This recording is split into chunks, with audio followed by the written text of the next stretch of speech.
जम्मू कश्मीर विधानसभा चुनाव में महज अब कुछ ही दिन बाकी है और बीतते वक्त के साथ राजनीतिक पार्टियों के बीच आरोप प्रत्यारोप और वार पलटवार की जबरदस्त जंग और भी तेज होती जा रही है।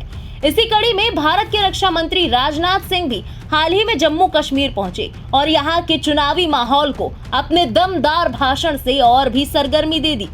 उन्होंने चुनावी फिजा में उठ रहे सभी सवालों का न सिर्फ जवाब दिया बल्कि विपक्ष पर ताबड़तोड़ हमले करते हुए पीओके और धारा 370 के मुद्दे पर भी मजबूती से अपनी बात रखी। जम्मू के रामबन जिले में एक चुनावी रैली को संबोधित करते हुए राजनाथ सिंह ने उमर अब्दुल्ला के बयान पर सवाल उठाते हुए कहा कि अगर अफजल गुरु को फांसी नहीं दी जानी चाहिए थी तो क्या वो ये सुझाव दे रहे थे कि गुरु को सार्वजनिक रूप से माला पहनाकर सम्मानित किया जाना चाहिए था। आगे उन्होंने कहा कि पाकिस्तान पीओके यानी कि पाक अधिकृत कश्मीर के लोगों को विदेशी कहती है जबकि भारत उन्हें अपना नागरिक मानता है। साथ ही राजनाथ सिंह ने कहा कि हमने डंके की चोट पर धारा 370 हटाई। आज किसी माई के लाल में हिम्मत नहीं है कि वो गोली चला सके या लाल चौक पर पत्थर फेंक सके। आइए देखते हैं उन्होंने और क्या कुछ कहा।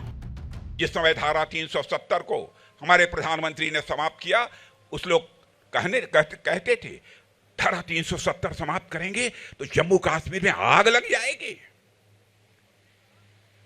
बहनों भाइयों, धारा 370 डंके की चोट पर हम लोगों ने समाप्त कर दिया। किसी मां के लाल में हिम्मत नहीं है कि अब रिवाल्वर उठाकर किसी के सीने पर अपनी गोली चलाए। लेकिन कांग्रेस पार्टी जिस नेशनल कॉन्फ्रेंस के साथ गठबंधन कर रखा है, उस नेशनल कॉन्फ्रेंस ने अपने चुनावी घोषणा पत्र में कहा है हम आएंगे तो जो धारा 370 समाप्त की गई है उसे हम बहाल कर देंगे। बहनों भाइयों, मैं आपसे पूछना चाहता हूं, क्या चाहते हैं आपकी धारा 370 जो समाप्त हुई वह बहाल हो जाए? या किसी के पास कलेजा नहीं है बहनों भाइयों कि अब धारा 370 को यहां पर बहाल कर सके? आपने G20 का सम्मेलन देखा होगा। दुनिया के 20 देशों के बड़े बड़े दिग्गज देशों के प्रतिनिधि, राष्ट्रपति, प्रधानमंत्री दिल्ली में आए हुए थे। लेकिन शायद आजाद भारत के इतिहास में पहली बार G20 का एक सम्मेलन कहीं पर हुआ था तो कश्मीर घाटी में हुआ था। बहनों भाइयों, इसे कहते हैं सरकार, इसे कहते हैं हुकूमत। पहले जम्मू कश्मीर सारी दुनिया में लोग कहते थे ये टेररिज्म का स्पॉट है। बहनों भाइयों, अब जम्मू कश्मीर के बारे में सारी दुनिया में धारणा बदल चुकी है।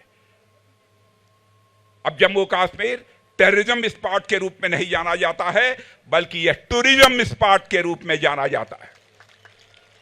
आपने देखा होगा कि यहां पर किस तरीके से टूरिस्ट की संख्या तेजी के साथ बढ़ी है। जाकर देखना हो तो श्रीनगर में जाकर देखिए। यहां पर लगभग 35 वर्षों तक कभी ताजिया नहीं निकला था। रेल कनेक्टिविटी हो, रोड कनेक्टिविटी हो, इंफ्रास्ट्रक्चर हो, इन सब का कितनी तेजी के साथ विकास हुआ। और बॉर्डर के जो अंतिम गांव हैं जिनकी बराबर उपेक्षा होती रही है, मैं भारत का रक्षा मंत्री होने के नाते मैं कहना चाहता हूं बहनों भाइयों, हम लोगों ने अपने प्रधानमंत्री के नेतृत्व में यह फैसला किया है कि बॉर्डर के पास का जो अंतिम गांव होगा, अब वह इस देश का अंतिम गांव नहीं कहा जाएगा बल्कि इस देश का पहला गांव कहा जाएगा। बहनों भाइयों, उस बॉर्डर के गांवों का भी हम तेजी के साथ विकास करेंगे। जम्मू कश्मीर जाने में पहले 12 से 14 घंटे लगते थे। राकेश ठाकुर से मैं पूछ रहा था अब कितने घंटे लगते हैं। इन्होंने कहा साहब अब जम्मू से कश्मीर जाना होता है तो हमको 4 साढ़े 4 घंटे लगते हैं। कि नेशनल कॉन्फ्रेंस के लीडर उमर अब्दुल्ला साहब ने क्या कहा है? कहा अफजाल गुरु को फांसी नहीं होनी चाहिए थी। मैं पूछना चाहता हूं उमर अब्दुल्ला साहब से कि अफजाल गुरु को यदि फांसी नहीं होनी चाहिए थी, क्या उन्हें सार्वजनिक रूप से माला पहनाया जाना चाहिए? क्या किया जाना चाहिए? इस सवाल का मैं आपसे जवाब चाहता हूं। और ये लोग कहते हैं हम फिर से 370 को बहाल करेंगे। बहनों भाइयों, यहां पर 5 सालों में आपको जानकर खुशी होगी, शायद आंकड़ों की जानकारी आपको नहीं होगी। 40,000 की भर्तियां हम लोगों ने की है। 40,000 की भर्तियां की हैं। और हमारा एक बगल में पाक अधिकृत कश्मीर है, पीओके।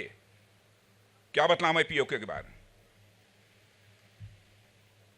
बहनों भाइयों, यहां भी सरकार बनाइए। यहां के विकास को देखकर पीओके के लोग कहेंगे कि अब हम पाकिस्तान के साथ नहीं रहना चाहते, हम भारत के साथ जाना चाहते हैं।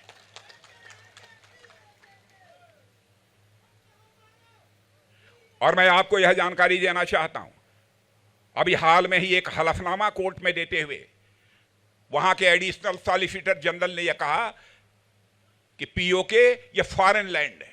मैं पीओके के लोगों से कहना चाहता हूं, पाकिस्तान के लोग आपको फॉरेनर मानते हैं, आपको विदेशी मानते हैं, लेकिन भारत के लोग आपको विदेशी नहीं मानते हैं। पीओके के लोगों को हम अपना मानते हैं। आइए, हमारे साथ आइए।